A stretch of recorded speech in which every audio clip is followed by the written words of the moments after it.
Chapter 5. The 5 o'clock whistle. The early days, no cars, of course. Cars came later.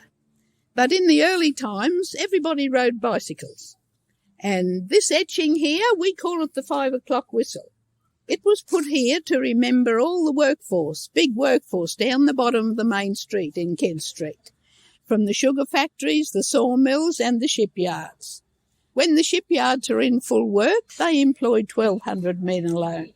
When the 5 o'clock whistle went, knock-off time, they would come down the main street gutter to gutter for about 4 blocks. And you couldn't get across the street.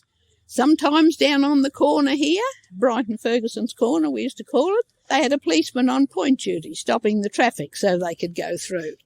And I can remember standing on the corner with my grandmother. We lived out in the bush. We didn't come to town very often. That was a treat. But Granny would look after us while Mum did the shopping. And I can remember standing on the corner there. I was only a little kid. And I can still see all those men on bikes today. It was a great sight.